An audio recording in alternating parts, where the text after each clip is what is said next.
Halo semuanya, salam semangat dan sehat selalu.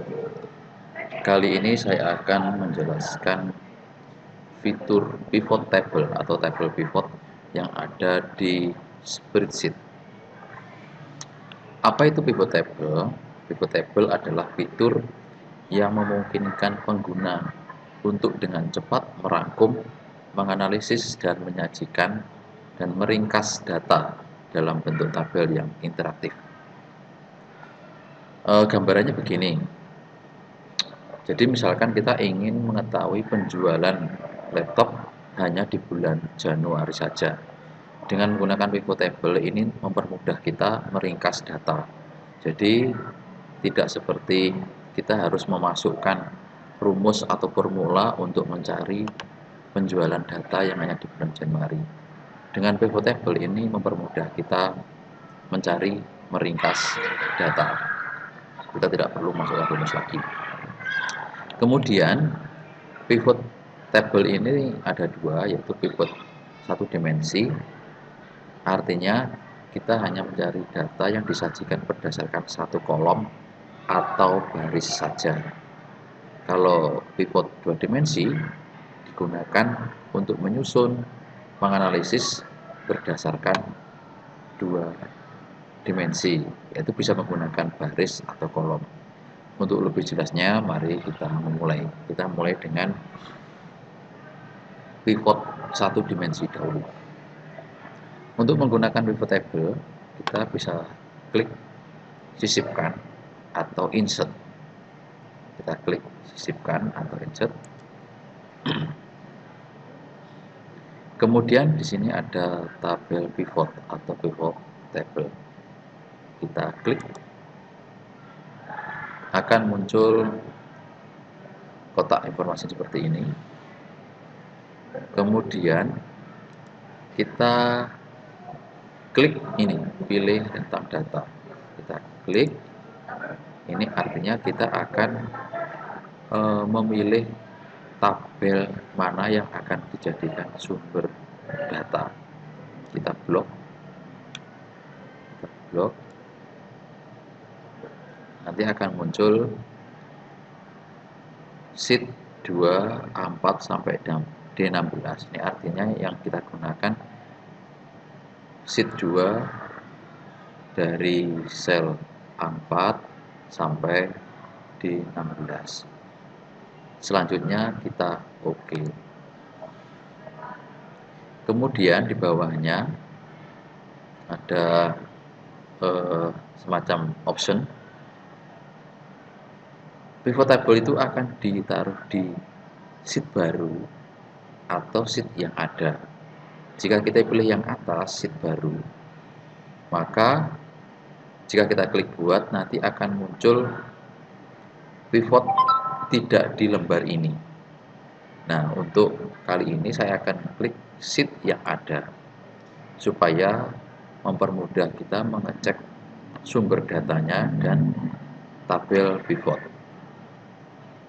Setelah saya klik sheet yang ada, kita diminta untuk ditaruh di mana. Saya akan menaruh di sini. Saya klik, nanti otomatis dia akan muncul petunjuk yang kita klik tadi. Setelah itu kita OK. Setelah itu kita klik buat.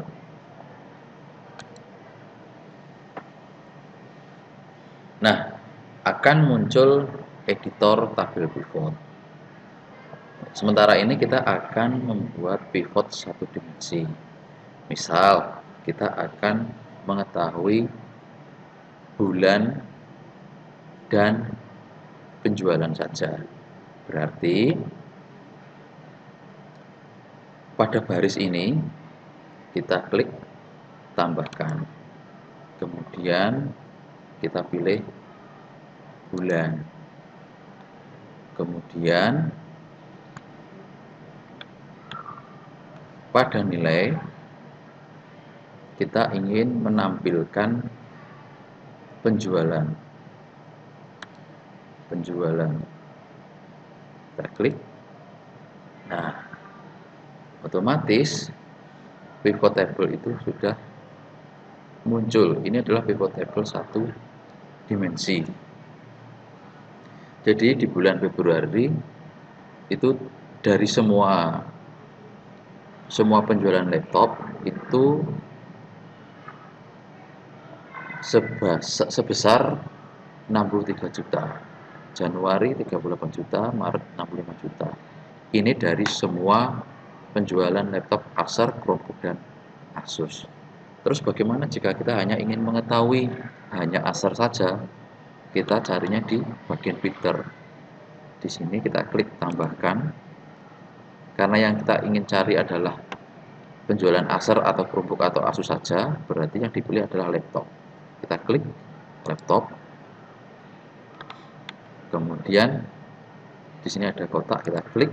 Misalkan kita ingin mengetahui hanya Acer saja, berarti Asus gitu. Yang centang ini kita hilangkan, Chromebook kita hilangkan, kemudian kita OK.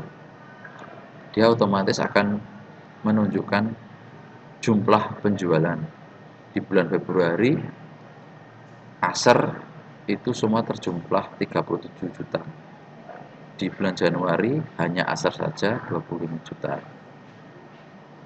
Bagaimana jika yang lainnya? Misalkan ingin Acer dan Asus, berarti kita centang Acer dan Asus. Kita klik OK. Nah, dari hasil tabel ini, kemudian kita pilih pivotnya, langsung otomatis dia muncul. Ini mempermudah kita.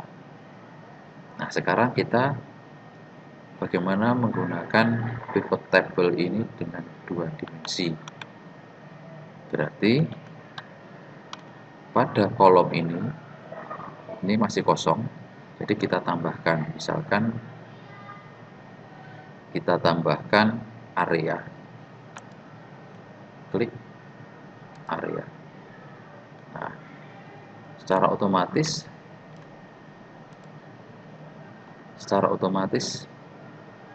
dia akan menambahkan area di bagian kolom. Ini yang disebut dengan pivot dua dimensi. Ada baris, ada kolom. Misalkan kita ingin sesuai dengan petunjuk dari editor, kita bisa menghapus semua. Kita hapus semua. Di sini sudah ada disarankan. Jadi kita tidak perlu memikirkan. Kita hanya perlu melihat yang disarankan ini, misalkan jumlah penjualan untuk setiap bulan dan area. Kita klik. Jika ini sudah sesuai, ya berarti kita bisa mengetahui penjumlahan semua laptop berdasarkan bulan dan area. Jika tidak ingin seperti ini, kita hilangkan, kita pilih yang ini. Ini berarti menggunakan pivot satu dimensi. Namun jika kita tidak ingin sesuai dengan saran, ya seperti yang awal kita buat tadi. Begitu penjelasan saya tentang pivot table menggunakan spreadsheet. Semoga mempermudah kalian dalam menganalisa, meringkas, dan merangkum data yang di tabel. Jadi mempermudah kita, tidak perlu memasukkan rumus atau formula. Terima kasih.